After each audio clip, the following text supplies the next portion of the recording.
విజయసాయిరెడ్డి శకుని లాంటి వ్యక్తి అని హోంమంత్రి వంగలపూడి అనిత విమర్శించారు. వైకాపా పాపాలు బయటపడుతుంటే ట్వీట్లు పెరుగుతున్నాయన్నారు. విజయసాయి, వైవి సుబ్బారెడ్డి కుటుంబ సభ్యులు నేరాల్లో భాగస్వాములయ్యారని బయటకు తెలుస్తోందన్నారు. ముఖ్యమంత్రి స్థాయిలోని వ్యక్తి పట్ల విజయసాయి మాటలు బాధాకరమన్నారు. బియ్యం అక్రమ రవాణా మీద సిబిసిఐడి ద్వారా దర్యాప్తు చేస్తున్నామని తెలిపారు. విశాఖలోని పలు అభివృద్ధి కార్యక్రమాలను హోంమంత్రి వంగలపూడి అనిత ప్రారంభించారు. ఈ సందర్భంగా పోలీసు ఉన్నతాధికారులతో నిర్వహించిన సమావేశంలో హోంమంత్రి మాట్లాడారు. 2018లో అప్పటి హోంమంత్రి చినరాజప్ప భూమి పూజ చేసిన ఆరులవ పోలీస్ స్టేషన్ను ఇవాళ నేడు కూటమి ప్రభుత్వంలో ప్రారంభించడం సంతోషంగా ఉందన్నారు. విశాఖ రోడ్డు ప్రమాద బాధితులకు సహకార కేంద్రం ప్రారంభించామని చెప్పారు. రోడ్డు ప్రమాద బాధితుల సహాయానికి టోల్ ఫ్రీ నంబరు ఏర్పాటు చేశామన్నారు. ఆటో డ్రైవర్లకు ట్రాఫిక్ పరంగా శిక్షణ ఇస్తున్నామని తెలిపారు. కాకినాడ పోర్టు వ్యవహారంలో అన్ని విషయాలు బయటకొస్తున్నాయన్నారు. వైఎస్ఆర్ కాంగ్రెస్ పార్టీ నేతలు అందరినీ బెదిరింపులకు గురిచేశారని చెప్పారు. ఎక్కడ భూ ఆక్రమాలు చూసినా అందులో వైఎస్ఆర్ కాంగ్రెస్ పార్టీ నేతల పాత్ర ఉంటోందని తెలిపారు. విశాఖలో మాజీ ఎంపీ ఎంవివి సత్యనారాయణ అక్రమాలు బయటకొచ్చాయన్నారు. గడిచిన 5 ఏళ్లలో ఒక్క పోలీస్ స్టేషన్ నిర్మాణం కూడా చేపట్టలేదని, కూటమి ప్రభుత్వం వచ్చాక దానిపై దృష్టి పెట్టామన్నారు. డ్రోన్ కెమెరాలతో గంజాయిని గుర్తించి ధ్వంసం చేస్తున్నామని, ఈగల్ వ్యవస్థ అప్పుడే పని మొదలుపెట్టిందని అనిత పేర్కొన్నారు. యాక్చువల్గా మీకు ఒక విషయం చెప్పాలి, మీకు ఒక విషయం తెలియాలి. అంటే మీరు అబ్జర్వ్ చేశారో లేదో నాకు తెలియట్లేదు. ఈ మధ్యకాలంలో ట్వీట్లు పెరిగినాయి చూసారా? ట్వీట్లు ఎప్పటి నుంచి పెరిగినాయి? ఎల్ఓసి ఇచ్చిన దగ్గర నుంచి పెరిగినాయి. ఎల్ఓసి ఎందుకు ఇచ్చారు? వాళ్ళ అల్లుడికి ఎల్ఓసి ఇచ్చిన దగ్గర నుంచి పెరిగినాయి. ఇచ్చిన దగ్గర నుంచి ఏమవుతుందంటే ఒక చిన్న అలజడి స్టార్ట్ అయింది. అంటే అక్కడ వాళ్ళు చేసిన పాపాలు ఏదైతే ఉన్నాయో అవన్నీ కూడా ప్రజలకి చాలా క్లియర్గా తేటతెల్లం అవుతున్నాయని భయపడి ఓవరాల్గా మొత్తం విజయసాయిరెడ్డి అండ్ కో ఫ్యామిలీ వాళ్ళ అల్లుడు కానివ్వండి, శరత్చంద్రారెడ్డి కానివ్వండి, వైవి సుబ్బారెడ్డి గారు అల్లుడు కానివ్వండి, వీళ్ళందరూ కూడా ఈరోజు ఇందులో ఇన్వాల్వ్ అయ్యి ఉన్నారన్న సంగతి చాలా క్లియర్ కట్గా అర్థమైంది. కాబట్టి వీళ్ళు ఏం చేస్తున్నారంటే బయటకు వచ్చి నోటుకొచ్చినట్టు చంద్రబాబు నాయుడు గారిని తిడితే కనుక టాపిక్ డైవర్ట్ అవుతుంది, మేమందరూ చంద్రబాబు నాయుడు గారిని ఎందుకు తిట్టామన్న గురించి మాట్లాడతాం కాబట్టి అని డైవర్ట్ చేస్తున్నారు. జనసేన వాళ్ళు ఎలా డైవర్ట్ చేస్తున్నారు? జనసేనకి మధ్యలో టీడీపీకి మధ్యలో అగ్గి పెట్టేస్తే ఏదైనా మేము చాలా సందర్భాల్లో మీరు విన్నారో లేదో తెలియదు కానీ one of that person Shakuni మామకి ఏదో అంటారు కదా, శకుని మామకి ఎక్కువగా ఉంటాడు అనమాట. శకుని మామ అయినా కొంచెం ఎథికల్గా వెళ్ళాడేమో కానీ ఎథిక్స్ కూడా లేని శకుని మామ ఎవడని ఉన్నాడంటే విజయసాయిరెడ్డి పేరు చెప్పుకోవచ్చు. ముఖ్యమంత్రి చంద్రబాబుపై ఎంపీ విజయసాయిరెడ్డి చేసిన వ్యాఖ్యలు అతనిలోని ఉన్మాదానికి పరాకాష్ట అని టీడీపీ నేత బుద్దా వెంకన్న అన్నారు. ఆయన్ను అరెస్టు చేయాలని డిమాండ్ చేశారు. కాకినాడ పోర్టు అంశాన్ని పక్కదారి పట్టించేందుకే మైండ్ గేమ్ ఆడుతున్నారని మండిపడ్డారు. విజయసాయిరెడ్డి మూల్యం చెల్లించుకోక తప్పదన్నారు. పోలీసులు చర్యలు తీసుకోకపోతే న్యాయస్థానాన్ని ఆశ్రయిస్తామని బుద్దా వెంకన్న అన్నారు. వైఎస్ఆర్ కాంగ్రెస్ పార్టీ ఎంపీ విజయసాయిరెడ్డిపై టీడీపీ నేత బుద్దా వెంకన్న ఫిర్యాదు చేశారు. సీఎం చంద్రబాబుపై ఆయన చేసిన అనుచిత వ్యాఖ్యలపై కేసు నమోదు చేసి చర్యలు తీసుకోవాలని విజయవాడ సిపి రాజశేఖర్ బాబును కోరారు. అనంతరం వెంకన్న మీడియాతో మాట్లాడారు. విజయసాయిరెడ్డి నోరు అదుపులో పెట్టుకుని మాట్లాడాలన్నారు. కాకినాడ పోర్టును బలవంతంగా లాక్కున్నారనేది వాస్తవం కాదా అని అన్నారు. ఆదాయం వచ్చే ఆస్తులను ఎవరు అమ్ముకోరని, మరి కేవీ రావు దగ్గర ఎలా తీసుకున్నారో చెప్పగలరా అని ప్రశ్నించారు. 2019 నుంచి 2024 మధ్య వైఎస్ఆర్ కాంగ్రెస్ పార్టీ నేతలు చేసిన దారుణాలు అన్నీ ఇన్ని కావని, ఎంతోమంది బాధితులు ఇప్పుడు పోలీసులకు, కలెక్టర్లకు ఫిర్యాదులు చేస్తున్నారని తెలిపారు. కేవీ రావు కూడా ఇదే విధంగా పోలీసులకు ఫిర్యాదు చేస్తే కులాన్ని అంటకడతారా అని నిలదీశారు. జగన్ తప్పు చేయలేదని, ఆస్తులు లాక్కోలేదని నిరూపించే దమ్ము విజయసాయిరెడ్డికి ఉందా? మీ తప్పులు పాపాలను ఎత్తి చూపితే కులం పేరుతో కుట్రలు చేస్తారా అని మండిపడ్డారు. విజయసాయిరెడ్డి వ్యాఖ్యలు అతనిలోని ఉన్మాదానికి పరాకాష్ట. ఆయన్ను అరెస్టు చేయాలి. కాకినాడ పోర్టు అంశాన్ని పక్కదారి పట్టించేందుకే మైండ్ గేమ్ ఆడుతున్నారు. ఆయన మూల్యం చెల్లించుకోక తప్పదు. పోలీసులు చర్యలు తీసుకోకపోతే న్యాయస్థానాన్ని ఆశ్రయిస్తామని బుద్దా వెంకన్న అన్నారు. ఇచ్చే పద్ధతిలో మాట్లాడాడు విజయసాయిరెడ్డి. చంద్రబాబు నాయుడు గారిని ఇంకొక 5 నెలల్లో 75 ఏళ్ళు వస్తాయి, 4.5లో మా ప్రభుత్వం వస్తుంది, చావకుండా బతికి ఉంటే లోపడేస్తాననేది దాని మీద చాలా రకరకాల కోణాల్లో చెప్పినటువంటి డైలాగ్ అది. ఆఖరికి మేము చంపుతామని ఒక వార్నింగ్ రూపంలో ఇచ్చింది కూడా అందులో మనం తెలుసుకోవచ్చు. నేను మాట్లాడుతున్నా విజయసాయిరెడ్డిని చంపేస్తానన్నా అంటే నేను కేసు లేదు, విజయసాయిరెడ్డి చచ్చిపోతాడని చెప్పానా? అనలేదు కదా. నువ్వు రాష్ట్ర ముఖ్యమంత్రిని ఎందుకు అన్నావు ఆ మాట? ఇవాళ వైసీపీ పార్టీ అనేది టైటానిక్ షిప్ లాగా మునిగిపోయింది. దాన్ని ఎంత లేపుదామన్నా వీళ్ళ వల్ల కాట్లా లేపడానికి. ఇక ఆఖరికి ఏంటంటే ఈ కేవీరావు పెట్టిన కేసులో జగన్మోహన్ రెడ్డి తప్పుకోవడానికి ఒక కులాలను తీసుకురావడం, చంద్రబాబు నాయుడు గారు యాక్షన్ తీసుకుంటాడని ముందే ఒక కులాన్ని అంటగట్టాడు. కాబట్టి దాని మీద కులాల గురించి కూడా మాట్లాడకూడదు. ఇవాళ జగన్మోహన్ రెడ్డి మీద మేము జగన్మోహన్ రెడ్డి ఫలానా రెడ్డిని కాపాడాడని ఎప్పుడైనా చెప్పామా? అంటే కమ్మ కులానికి చెందినటువంటి వ్యక్తుల ఆస్తులు మీరు లాక్కుంటే ఈ ప్రభుత్వంలో ముందుకొచ్చి వాళ్ళు కేసులు పెడితే ఆ కేసుల మీద ప్రభుత్వం ఏ చర్య తీసుకోకూడదా? ఇదంతా మైండ్ గేమ్. ప్రజల్లో ఒక కులాన్ని రెచ్చగొట్టడానికి, ఒక కుల పిచ్చిని తీసుకురావడానికి ఆడుతున్నటువంటి డ్రామా. ఈ విజయసాయి రెడ్డిని ఈ రెండింటి మీద ఏ సెక్షన్లో అయితే వీటికి వర్తిస్తాయో ఈ సెక్షన్లో విజయవాడలో అతను అరెస్ట్ చేయాలి. ఒకవేళ పోలీసు వారు ఏదన్నా కట్టకపోతే దీన్ని నేను కోర్టుకు కూడా వెళ్తా. విజయవాడ పోరంకిలోని మురళి రిసార్ట్స్ లో ఈ నెల 14న దివంగత ఎన్టీఆర్ సినీ వజ్రోత్సవ వేడుకలు నిర్వహించనున్నట్లు ఎన్టీఆర్ స్మారక సాహిత్య కమిటీ అధ్యక్షులు టీడీ జనార్దన్ రావు తెలిపారు. ఈ కార్యక్రమానికి ముఖ్య అతిథులుగా సీఎం చంద్రబాబు నాయుడు, మాజీ ఉపరాష్ట్రపతి వెంకయ్య నాయుడు, ఎన్టీఆర్ కుటుంబ సభ్యులు, సినీ ప్రముఖులు హాజరు కానున్నట్లు వెల్లడించారు. ఎన్టీఆర్ నటించిన మన దేశం నుంచి మొదలుకొని 300 సినిమాలకు సంబంధించిన సంక్షిప్త సమాచారంతో తారక రామం అనే పుస్తకాన్ని వజ్రోత్సవ వేడుకల్లో విడుదల చేయనున్నట్లు తెలిపారు. పోరంకిలోని మురళి రిసార్ట్స్లో ఎన్టీఆర్ స్మారక సాహిత్య కమిటీ అధ్యక్షుడు టీడీ జనార్దన్ రావు, ఎన్టీఆర్ తనయుడు నందమూరి రామకృష్ణతో కలిసి విలేకరుల సమావేశం నిర్వహించారు. సమావేశంలో వారు మాట్లాడుతూ తెలుగు సినీ రంగంలోనే కాక భారతీయ సినీ రంగంలో కూడా ఎన్టీఆర్ ఒక మేరునగ ధీరుడని కొనియాడారు. పౌరాణిక, చారిత్రక, జానపద, సాంఘిక ప్రతి పాత్రలోనూ ఆయన మేటి నటుడుగా నిలిచారని గుర్తు చేశారు. ప్రజల రుణాన్ని తీర్చేందుకు రాజకీయ రంగంలోకి వచ్చిన ఆయన పేదవాడి మనసును తెలుసుకుని వాళ్ల అవసరాలను తీర్చేందుకు ఎంతో కృషి చేశారని చెప్పారు. ఆహార భద్రతను, పింఛన్లను ప్రవేశపెట్టిన తొలి ముఖ్యమంత్రి ఎన్టీఆర్ అని గుర్తు చేశారు. సంక్షేమ పథకాల ద్వారా పేదరికాన్ని నిర్మూలించేలా కృషి చేసి పేదల గుండెల్లో దేవుడిగా నిలిచారని కొనియాడారు. ఎన్టీఆర్ తొలి సినిమా మన దేశం విడుదలై 75 ఏళ్లు పూర్తయ్యాయని, ఆ సందర్భాన్ని పురస్కరించుకొని ఎన్టీఆర్ సినీ వజ్రోత్సవ వేడుకను నిర్వహిస్తున్నామని తెలిపారు. ఈ నెల 14న పోరంకిలోని మురళి రిసార్ట్స్లో సినీ వజ్రోత్సవ వేడుకలు నిర్వహించనున్నట్లు తెలిపారు. ఈ కార్యక్రమానికి ముఖ్య అతిథులుగా సీఎం చంద్రబాబు నాయుడు, మాజీ ఉపరాష్ట్రపతి వెంకయ్య నాయుడు, ఎన్టీఆర్ కుటుంబ సభ్యులు, సినీ ప్రముఖులు హాజరు కానున్నట్లు వెల్లడించారు. అలాగే వేడుకలకు ఎన్టీఆర్ కుమార్తెలు పురంధేశ్వరి, రామకృష్ణ, మోహన్ కృష్ణ, అక్కినే నాగేశ్వరరావు, కృష్ణ, రామానాయుడు కుటుంబ సభ్యులు హాజరవుతారని ఆయన తెలిపారు. సినీ రంగంలో ఎన్టీఆర్తో కలిసి పనిచేసిన కళాకారులు, టెక్నీషియన్లు, దర్శకులను కూడా ఆహ్వానిస్తున్నామని జనార్దన్ రావు చెప్పారు. ఎన్టీఆర్ నటించిన మన దేశం నుంచి మొదలుకొని 300 సినిమాలకు సంబంధించిన సంక్షిప్త సమాచారంతో తారక రామం అనే పుస్తకాన్ని వజ్రోత్సవ వేడుకల్లో విడుదల చేయనున్నట్లు తెలిపారు. అలాగే ప్రత్యేక సాంస్కృతిక ప్రదర్శనలు ఉంటాయని, ఈ వేడుకలను జయప్రదం చేయాలని వారు పిలుపునిచ్చారు. అందరూ అభిమానులు కానీ ముందుకొచ్చి వారి సజెషన్ ఇస్తున్నారు, సహాయపడుతున్నారు. వాళ్ళందరికీ చాలా సంతోషం, నమస్కారం. ఇక మన అన్నగారి గురించి మనం ఎంత మాట్లాడినా తక్కువే. తనివి తీరదు. ఆయన మహాపురుషుడు, యుగ పురుషుడు, కళామతల్లి వరాల బిడ్డ, దైవస్వరూపుడు. ఈ శకానికే మహాపురుషుడు మన స్వర్గీయ నందమూరి తారక రామారావు. వారు చలనచిత్ర సీమను ఉండగా ఒక నటుడుగా ఎన్నో చరిత్రాత్మక చిత్రాలు చేశాడు ఆయన. ఇటు ఒకటా రెండా, ఇటు సాంఘికం, జానపదం, పౌరాణికం, మరెన్నో వివిధ పాత్రలు చేసి విభిన్న పాలు చేసి ఆ సినిమాకి జస్టిఫై చేశాడు ఆయన. అలాగే ఈనాటి నటులకు వారు ప్రతి పాత్రకు ఒక డిక్షనరీగాను, ఒక ఎన్సైక్లోపీడియాగాను ఉన్నారు మన అన్న స్వర్గీయ నందమూరి తారక రామారావు గారు. ఫర్ ఎగ్జాంపుల్ మీరు చూస్తే సాంఘిక సినిమాల్లో మనం అక్కినేని గారు బాగా చేశాడు అంటాం. జానపద సినిమాల్లో కాంతారావు గారికి పేరుంది.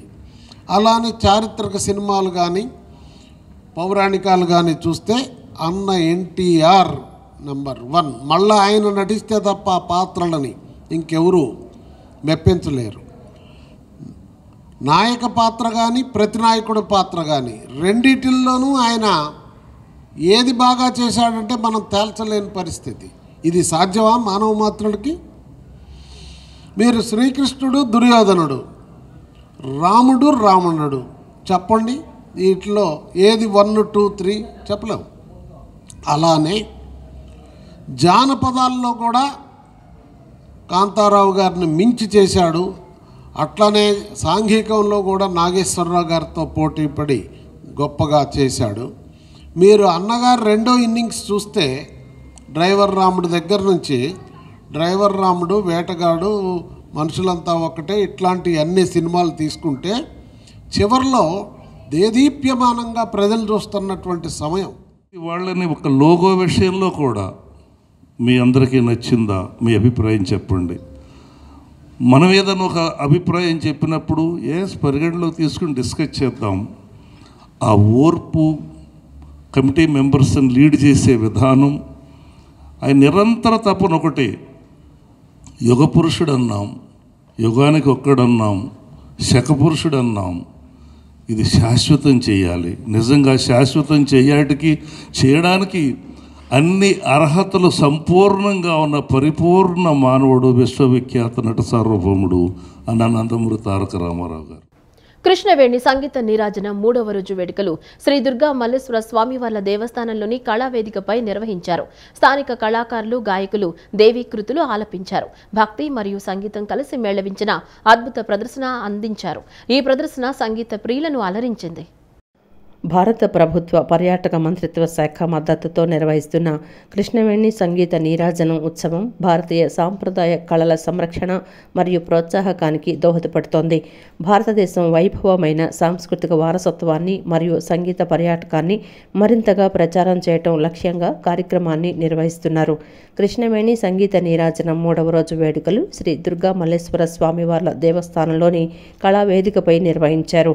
స్థానిక కళాకారులు, గాయకులు దేవీకృతులు ఆలపించారు. భక్తి మరియు సంగీతం కలిసి మేళవించిన అద్భుత ప్రదర్శన అందించారు.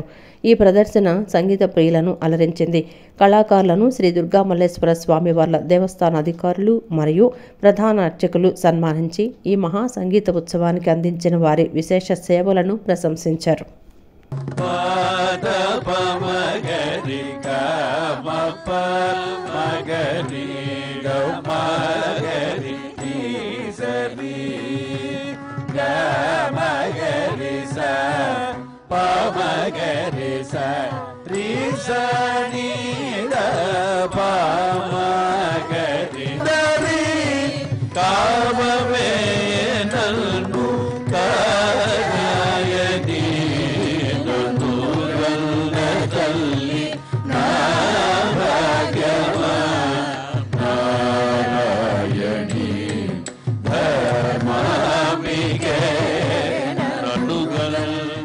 ప్రపంచంలో ఏ దేశంలోనైనా ఏ భాషలోనైనా ఎన్టీఆర్ మాదిరిగా అన్ని రంగాల్లో రాణించినట్లు ఇప్పటి వరకు ఎవరినీ చూడలేదని ఎన్టీఆర్ తనయుడు రామకృష్ణ ఎన్టీఆర్ స్మారక సాహిత్య కమిటీ అధ్యక్షులు టీడీ జనార్దన్ తెలిపారు.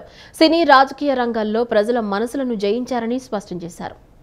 గాంధీనగర్ ఫిలిం ఛాంబర్ హాల్ నందు ఎన్టీఆర్ తనయుడు నందమూరి రామకృష్ణ, ఎన్టీఆర్ స్మారక సాహిత్య కమిటీ అధ్యక్షుడు TD Janardhan Rao, film chamber సభ్యులు కలిసి ప్రత్యేకంగా సమావేశమయ్యారు. అనంతరం మాట్లాడుతూ పోరంకిలోని మురళి రిసార్ట్స్లో ఈ నెల 14న దివంగత ఎన్టీఆర్ సినీ వజ్రోత్సవ వేడుకలు నిర్వహించనున్నట్లు తెలిపారు. ఈ కార్యక్రమానికి ముఖ్య అతిథులుగా సీఎం చంద్రబాబు నాయుడు, మాజీ ఉపరాష్ట్రపతి వెంకయ్యనాయుడు, ఎన్టీఆర్ కుటుంబ సభ్యులు, సినీ ప్రముఖులు హాజరు కానున్నట్లు వెల్లడించారు. ఎన్టీఆర్ నటించిన మన దేశం నుంచి మొదలుకొని 300 సినిమాలకు సంబంధించిన సంక్షిప్త సమాచారంతో తారక రామం అనే పుస్తకాన్ని వజ్రోత్సవ వేడుకల్లో విడుదల చేయనున్నట్లు తెలిపారు. సినీ రంగంలో ఎన్టీఆర్తో కలిసి పనిచేసిన కళాకారులు, టెక్నీషియన్లు, దర్శకులను కూడా ఆహ్వానిస్తున్నామని జనార్దన్ రావు చెప్పారు. నటుడిగా ప్రపంచంలో ప్రజల మనసులో చెరగని ముద్రేసిన నటుడు ఎన్టీ రామారావు గారు. మిగిలిన నటులకి ఎన్టీ రామారావు గారికి ఒక స్పష్టమైన వైవిధ్యం ఉంది. ఏమిటంటే ఏ నటుడైనా ఒక వైవిధ్యంలో మెప్పించాడే గాని అన్ని రంగాల్లో మెప్పించిన నటుడు ఇంకొకరు లేరు. అది ఏ భాషలో, ప్రపంచంలో ఏ దేశంలోనైనా ఏ భాషలోనైనా. ఎన్టీ రామారావు గారు పౌరాణికాల్లో, చారిత్రక పాత్రల్లో, జానపదాల్లో, సాంఘికలో 4 రంగాల్లో కూడా అగ్రస్థానాన్ని అలంకరించి ప్రజల మనసుల్లో జీవించారు. అందుకే ఆయన్ని కృష్ణుడిగా, రాముడిగా అసలు రూపాలు ఎక్కడేమో తెలియదు కానీ రామారావు గారిని చూశాక కృష్ణుడు ఇట్లుంటాడు, రాముడు ఇట్లుంటాడని మన మనసులో కలుగుతూ ఉంది. చాలా ఆనందంగా ఉంది మరి ఇక్కడ ఛాంబర్ ఆఫీస్ రావడం. ఇప్పుడు చాలా కాలం అయింది ఇక్కడ వచ్చి, అన్ని పాత జ్ఞాపకాలు గుర్తుకొస్తున్నాయి. నాన్నగారు ఇక్కడ ఎందుకంటే గాంధీనగర్ అయింది హబ్, ఇక్కడ సినిమా ఇండస్ట్రీకి ఇక్కడ డిస్ట్రిబ్యూటర్ కానీ ఎగ్జిబ్యూటర్ కానీ ఇద్దరు మొత్తం అంతా అక్కడి నుంచే ఎగ్జిక్యూట్ చేసేవారు. చాలా ఆనందంగా ఉంది ఈ విధంగా అందరి నుంచి మనకి కలవడం. ఇప్పుడు ఎన్టీఆర్ సినీ జీవితం వస్తాను ఇక్కడ. వారు 1949 నవంబర్ 24న వారు మొట్టమొదటి సినిమా మన దేశంతో మొదలైంది. వారి సినీ జీవితం నేటికి 75 సంవత్సరాలైంది. ఈ సందర్భంగా మనలందరూ ఇటు ఏపీ, ఇటు ఆంధ్ర, తెలంగాణ అందరూ వారు స్పాంటేనియస్ ముందుకు వచ్చి చేస్తే బాగుంటుందని వజ్రోత్సవం వీటికి చేసుకుందాం, వారిని పెద్ద పండుగలాగా చేసుకుందాం అనేసరికి అందరి ప్రోత్సాహంతో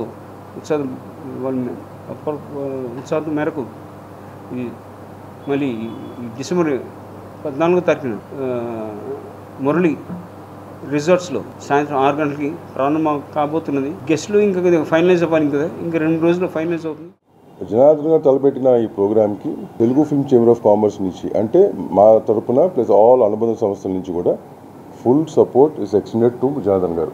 ఆంధ్రప్రదేశ్లో ఎగ్జిబిటర్స్ కానీ డిస్ట్రిబ్యూటర్స్ కానీ ఎక్కువగా స్ట్రెంగ్త్ ఇక్కడ ఉన్నది అది కాబట్టి అట్ ది సేమ్ టైం ఇక్కడ లోకల్గా ఉన్న ఆర్టిస్టులు కానీ రాజమండ్రి కానీ వైజాగ్ కానీ తిరుపతిలో ఉన్న ఆర్టిస్టులు వర్కర్స్ కానీ వీళ్ళందరూ కూడా ఏంటంటే we are all inviting them to attend this program. ఈ ప్రోగ్రామ్ అటెండ్ చేసి జనార్దన్ గారికి సపోర్టివ్గా మేమందరం ఉంటాం కాబట్టి ఈ ప్రోగ్రామ్ సక్సెస్ చేయాలిగా కోరుతున్నాం. నెంబర్ 1. గ్రామ సచివాలయ వాలంటరీ వ్యవస్థలో ఉన్న లోపాలను ఎన్డీఏ ప్రభుత్వం సరిదిద్దాల్సిన అవసరం ఎంతైనా ఉందని ఏపీ ఉద్యోగుల సంఘం నేత ఆర్ సూర్యనారాయణ అన్నారు. ప్రస్తుతం ఈ వ్యవస్థలో 1,30,000 మంది తీవ్రమైన అసంతృప్తితో ఉన్నారన్నారు. గత ప్రభుత్వం ప్రభుత్వ సేవలను ప్రజల వద్దకు తీసుకెళ్లాలనే ఉద్దేశంతో గ్రామ సచివాలయ వ్యవస్థను ఏర్పాటు చేశారన్నారు. విజయవాడ కృష్ణలంకలోని వాసవి కళ్యాణ మండపంలో మీడియాతో మాట్లాడిన ఆయన ప్రత్యేకంగా ఈ ఉద్యోగుల పదోన్నతి విషయంలో కూడా ఒక స్పష్టత లేదన్నారు. ముఖ్యమంత్రి చంద్రబాబు ఈ అంశంపై దృష్టి సారించి ఈ వ్యవస్థలోని లోపాలను సరిదిద్దడానికి సిట్టింగ్ జడ్జితో ఒక కమిటీ ఏర్పాటు చేయాలని డిమాండ్ చేశారు. థియరిటికల్గా బాగానే ఉంటుంది కానీ ప్రాక్టికల్గా వచ్చేటప్పటికి సర్వీస్ వ్యవహారాలు నియంత్రించడానికి వీళ్ళ మాతృశాఖతో అనుసంధానము చేయవలసినటువంటి అవసరం ఉన్నది.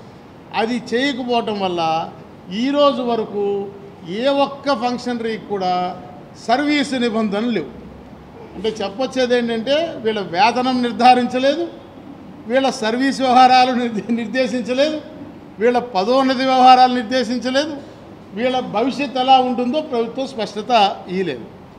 వాస్తవానికి అప్పుడు ఏం చెప్పారంటే 2 సంవత్సరాల పాటు ప్రొబేషన్ పీరియడ్లో 15,000 రూపాయలు కన్సాలిడేట్ పే ఇస్తాము, 2 సంవత్సరాల తర్వాత మీకు పూర్తి స్థాయి వేతనంకి అర్హులవుతారు అన్నారు. ఆ పూర్తి స్థాయి వేతనం ఎంత అంటే ఏదో సినిమాలో చెప్పినట్టు ఎంత ఉంటే అంతే కదా అన్నట్టుగా అది ఎంత అనేది ఆనాడు స్పష్టత. విజయవాడ గుడదల్లో Canara bank officers association holiday home cum learning సెంటర్ను నిర్మించారు. లెర్నింగ్ సెంటర్ ప్రారంభోత్సవ కార్యక్రమాన్ని నేడు నిర్వహించారు. Canara bank MD Satyanarayana Raju, association ప్రధాన కార్యదర్శి రవికుమార్ అతిథులుగా విచ్చేశారు. నూతన భవనం శిలాఫలకాన్ని ఆవిష్కరించి రిబ్బన్ కట్ చేసి ప్రారంభించారు. అనంతరం నిర్వహించిన సభలో Canara bank MD Satyanarayana Raju, association ప్రధాన కార్యదర్శి రవికుమార్ మాట్లాడారు. హాలిడే హోంలో ప్రతి నెల 40 నుంచి 50 మంది అధికారులు నాయకులకు శిక్షణ ఇస్తామన్నారు. బ్యాంకు కోసం, అసోసియేషన్ కోసం బాగా పనిచేసేలా శిక్షణ ఇవ్వటం జరుగుతుందన్నారు. భవిష్యత్ నాయకులను తయారు చేయడమే లక్ష్యమని పేర్కొన్నారు. Canara bank office association holiday home cum learning centre inaugurate చేయబడింది. మా MD and CEO Shri Satyanarayana Raju garu ఈరోజు ఇక్కడికి వచ్చి మా హాలిడే హోమ్ని ఇనాగ్రేట్ చేశారు. అండ్ ఈ హాలిడే హోమ్ అండ్ లెర్నింగ్ సెంటర్లో మనం ప్రతి నెల దాదాపు ఒక 40-50 మంది ఎంప్లాయీస్ని ట్రైన్ చేస్తూ ఉంటాము. లీడర్స్ని, ఆఫీసర్స్ని. వాళ్ళు బ్యాంక్ కోసం బాగా పనిచేయాలి, అసోసియేషన్ కోసం పనిచేయాలి. We want to construct future leaders. వయసు పెరిగే కొద్దీ వచ్చే ఎముకల అరుగుదల పట్ల జాగ్రత్త అవసరమని Aarush rheumatology immunology clinic doctor Chennupatti Yogitha తెలిపారు. ప్రజలకు వీటిపై అవగాహన కల్పించాలన్న ఉద్దేశంతో వైద్య శిబిరాన్ని ఏర్పాటు చేశామని వివరించారు. ఈ శిబిరంలో పాల్గొన్న వారికి వైద్య ఖర్చుల్లో 50% రాయితీని అందిస్తున్నట్లు వెల్లడించారు. ఆరుష్ రొమటాలజీ ఇమ్యూనాలజీ క్లినిక్ ఆధ్వర్యంలో పట్మట భద్రయ్య నగర్లోని కమ్యూనిటీ హాల్లో ఉచిత వైద్య శిబిరాన్ని నిర్వహించారు. ఈ శిబిరంలో ఖరీదైన బోస్ మినరల్ డెన్సిటీ పరీక్షలు, రొమటాలజీ, ఆర్థరైటిస్ వంటి పరీక్షలను ఉచితంగా నిర్వహించారు. పటమట ప్రాంతం నుండి మాత్రమే కాక చుట్టుప్రక్క ప్రాంత ప్రజలు కూడా ఈ వైద్య శిబిరాన్ని వినియోగించుకున్నారు. ఈ సందర్భంగా డాక్టర్ చెన్నుపాటి యోగిత మాట్లాడుతూ వయసు పెరిగే కొద్దీ కాలి ఎముకలు మెత్తబడే అవకాశం ఉంటుందని, అటువంటి లక్షణాలు ముందే గుర్తించి చికిత్సలు అవసరం లేకుండా ఎముక గట్టిపడేలా సూచనలు చేయటం జరిగిందన్నారు. అలాగే ఆర్థరైటిస్ లక్షణాలు నిర్ధారించడానికి రక్త పరీక్షలు చేసి లక్షణాలను బట్టి చికిత్సను అందజేస్తున్నామన్నారు. రొమటాలజీలో ఆటో ఇమ్యూన్, కంటి సమస్యలు, చర్మ, కిడ్నీ సమస్యలు, ఊపిరితిత్తుల సమస్యలు, కీళ్లవాతం తదితర సమస్యలకు వైద్య శిబిరంలో పరీక్షలు చేశామన్నారు.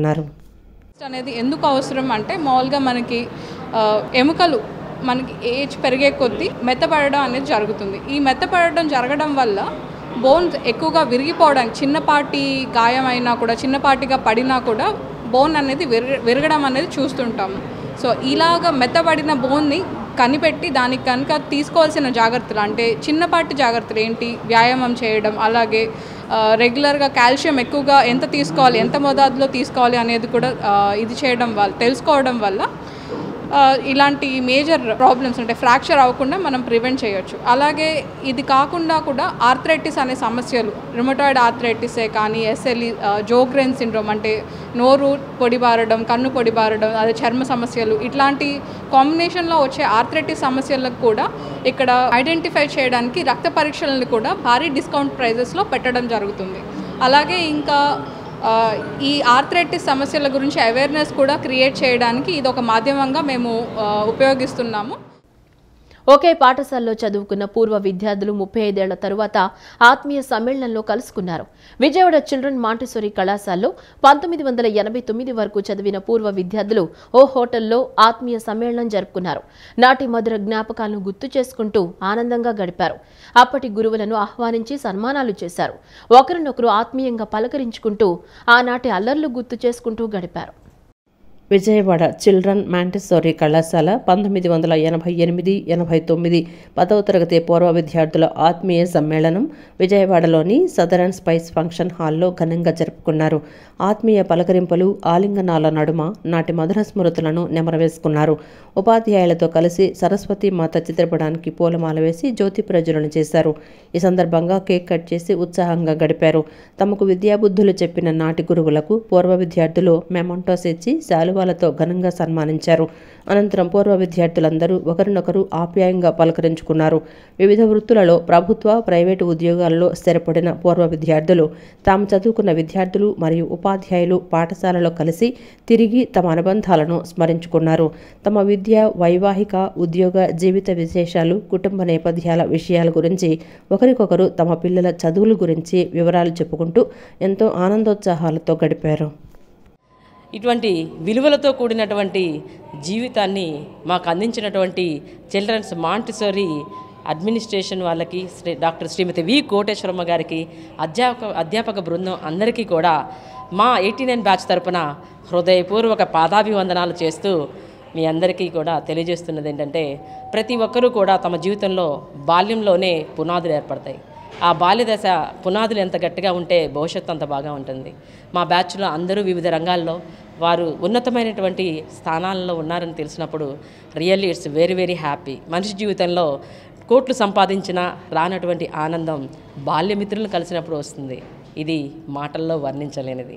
ప్రతి మనిషి అనుభవిస్తేనే ఆనందం తెలుస్తుంది. ఈరోజు 89 బ్యాచ్ అండి మాంటిసోరీ మేమందరం కలుసుకున్నాము. ఇలా బాల్యమిత్రులను అందరం కలుసుకొని మళ్ళీ ఒక సందడి చేస్తున్నాము. చాలా సందడిగా అందరం కలిసి ఉండడం చాలా ఆనందం అనిపిస్తుంది. మాకు ఇక్కడ ఇంత మంచి కెరియర్ ఇచ్చిన మాంటిసోరీ ప్రిన్సిపాల్ గారికి కానీ, హెడ్ మాస్టర్స్ కానీ, మా గురువులందరికీ మరొకసారి పాదాభివందనాలు తెలియజేసుకుంటాం. ఈ వార్తలు ఇంతటితో సమాప్తం. నమస్కారం.